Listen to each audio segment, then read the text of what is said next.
भारत के दक्षिणी भाग में बसे शांत गांव तिरुत्तनी में 5 सितंबर 1888 को एक बच्चे का जन्म हुआ। उनके माता पिता, जो विनम्र और बहुत धार्मिक थे, ने उनका नाम सर्वपल्ली राधाकृष्णन रखा। उनके पिता, जो एक मामूली राजस्व अधिकारी थे, ने अपने बेटे को पारंपरिक मार्ग पर चलते हुए शायद पुजारी बनते हुए देखा था, लेकिन युवा राधाकृष्णन अलग थे। तो चलिए बिना किसी देरी के आज की कहानी शुरू करते हैं।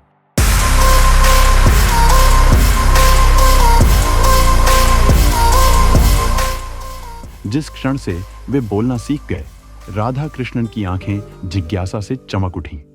वह एक ऐसा बच्चा था जो लगातार सवाल पूछता रहता था, अपने आसपास की दुनिया को समझने के लिए उत्सुक रहता था। उनके परिवार ने अपने सीमित साधनों के बावजूद उनकी क्षमता को पहचाना और सुनिश्चित किया कि उन्हें शिक्षा मिले। जैसे जैसे वे बड़े होते गए, यह स्पष्ट होता गया कि इस लड़के के लिए कुछ बड़ा होना तय था। स्कूल में राधाकृष्णन एक बेहतरीन छात्र थे। वे सिर्फ सीखने के लिए ही नहीं, बल्कि इसलिए भी किताबें पढ़ते थे क्योंकि वे उनके लिए नई दुनिया खोलती थीं। उनके शिक्षकों ने उनकी क्षमता को तुरंत पहचान लिया और ज्ञान के प्रति उनके प्रेम को बढ़ावा दिया। बहुत समय नहीं बीता था कि उनकी शैक्षणिक उपलब्धियां उन्हें मद्रास के क्रिश्चियन कॉलेज ले गईं, जहां उनकी प्रतिभा वास्तव में चमकने लगी। क्रिश्चियन कॉलेज में राधाकृष्णन का पहली बार पश्चिमी दार्शनिकों के कार्यों से सामना हुआ। वे मोहित हो गए, लेकिन उन्होंने यह भी देखा कि भारतीय दर्शन को पश्चिम द्वारा अक्सर गलत समझा जाता है या खारिज कर दिया जाता है। इस एहसास ने उनके अंदर एक आग जला दी। उन्होंने पूर्वी और पश्चिमी विचारों के बीच की खाई को पाटना अपना मिशन बना लिया। अपनी पढ़ाई पूरी करने के बाद राधाकृष्णन ने मैसूर विश्वविद्यालय में अपना शिक्षण करियर शुरू किया। यहीं पर दर्शन के प्रति उनका प्रेम गहरा हुआ और यहीं उन्होंने एक प्रतिभाशाली विद्वान के रूप में अपना नाम बनाना शुरू किया। लेकिन इससे भी बढ़कर राधाकृष्णन जन्मजात शिक्षक थे। उनके व्याख्यान जोश से भरे होते थे और विषय वस्तु की गहरी समझ रखते थे। उनके छात्र न केवल उनके ज्ञान से, बल्कि जिस तरह से वे उन्हें सोचने पर मजबूर करते थे, उन्हें सवाल करने, बहस करने, खोज करने के लिए चुनौती देने से भी मोहित हो जाते थे। उनकी प्रतिष्ठा बढ़ी और जल्द ही उन्हें भारत के प्रमुख संस्थानों में से एक कलकत्ता विश्वविद्यालय में पढ़ाने के लिए आमंत्रित किया गया। वह एक ऐसे मार्गदर्शक थे जिन्होंने अपने विद्यार्थियों के मन को आकार दिया तथा उन्हें ज्ञान और निष्ठा के साथ दुनिया की जटिलताओं का सामना करने के लिए तैयार किया। 1931 में राधाकृष्ण की शैक्षणिक यात्रा ने एक नया मोड़ लिया जब उन्हें इंग्लैंड के ऑक्सफोर्ड विश्वविद्यालय में आमंत्रित किया गया। वहां वे प्रोफेसर बनने वाले पहले भारतीय बने, एक महत्वपूर्ण उपलब्धि जिसने दुनिया भर में धूम मचाई। हिंदू दर्शन पर उनके व्याख्यान अभूतपूर्व थे, जिससे पश्चिमी विद्वानों को भारत की समृद्ध बौद्धिक परंपराओं की गहरी समझ मिली।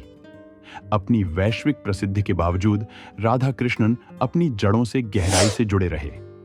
उन्होंने पढ़ाना और लिखना जारी रखा, हमेशा विभिन्न संस्कृतियों के बीच आपसी सम्मान और समझ को बढ़ावा देने के लक्ष्य के साथ। उनका काम सिर्फ दर्शन के बारे में नहीं था, यह पूर्व और पश्चिम के बीच पुल बनाने के बारे में था, जिससे एक और अधिक परस्पर जुड़ी दुनिया बनाने में मदद मिली। स्वतंत्रता के बाद के भारत में राधाकृष्णन की बौद्धिक और नैतिक सत्ता पर किसी का ध्यान नहीं गया। 1952 में उन्हें भारत का उपराष्ट्रपति नियुक्त किया गया, एक ऐसी भूमिका जिसने उन्हें देश के प्रारंभिक वर्षों के दौरान देश की दिशा को प्रभावित करने का मौका दिया। उनके भाषण उनकी गहराई और बुद्धिमत्ता के लिए जाने जाते थे, जो सत्य और न्याय के प्रति उनकी आजीवन प्रतिबद्धता को दर्शाते थे। 1962 में राधाकृष्णन भारत के दूसरे राष्ट्रपति चुने गए। इस उच्च पद की मांगों के बावजूद वे दिल से एक शिक्षक ही रहे। नेतृत्व की पहचान विनम्रता और शिक्षा के महत्व पर निरंतर जोर देने से थी। उनके लिए भारत का भविष्य उसके शिक्षकों की गुणवत्ता और उनके द्वारा प्रदान की जाने वाली शिक्षा पर निर्भर करता था। यह उनके राष्ट्रपति पद के दौरान ही था कि एक महत्वपूर्ण क्षण आया, एक ऐसा क्षण जिसने एक स्थायी विरासत छोड़ी। जब उनके छात्रों और दोस्तों ने 5 सितंबर को उनका जन्मदिन मनाने का प्रस्ताव रखा, तो राधाकृष्णन ने व्यक्तिगत उत्सव मनाने के विचार को विनम्रतापूर्वक अस्वीकार कर दिया। इसके बजाय उन्होंने सुझाव दिया, यदि आप वास्तव में मेरा जन्मदिन मनाना चाहते हैं तो इसे शिक्षक दिवस के रूप में मनाया जाए। यह विनम्र अनुरोध शिक्षण पेशे के प्रति उनके गहरे सम्मान और शिक्षा की परिवर्तनकारी शक्ति में उनके विश्वास का प्रतिबिंब था। उस दिन से लेकर अब तक 5 सितंबर को भारत में शिक्षक दिवस के रूप में मनाया जाता है। यह दिन पूरे देश में शिक्षकों के योगदान का सम्मान करने और उनकी सराहना करने के लिए समर्पित है। यह एक ऐसा दिन है जब छात्र अपने जीवन और भविष्य को आकार देने में अपने शिक्षकों की महत्वपूर्ण भूमिका को स्वीकार करते हुए अपना आभार व्यक्त करते हैं। भारत भर में कक्षाएं फूलों, कार्डों और समारोहों से भरी होती है जब छात्र अपने शिक्षकों का सम्मान करते हैं। लेकिन इससे भी बढ़कर शिक्षक दिवस एक शिक्षक होने के साथ आने वाली अपार जिम्मेदारी और विशेषाधिकार की याद दिलाता है। एक ऐसी भूमिका जिसे राधाकृष्णन ने खुद सभी अन्य लोगों से ऊपर रखा था। सर्वपल्ली राधाकृष्णन का जीवन असाधारण उपलब्धियों से भरा था। उन्हें 1931 में नाइट की उपाधि दी गई, 1954 में भारत रत्न से सम्मानित किया गया और अपने समय के सबसे महान विचारकों में से एक के रूप में सम्मानित किया गया। फिर भी सभी प्रशंसाओं के बावजूद एक शिक्षक के रूप में उनकी पहचान ही उनके दिल के सबसे करीब थी।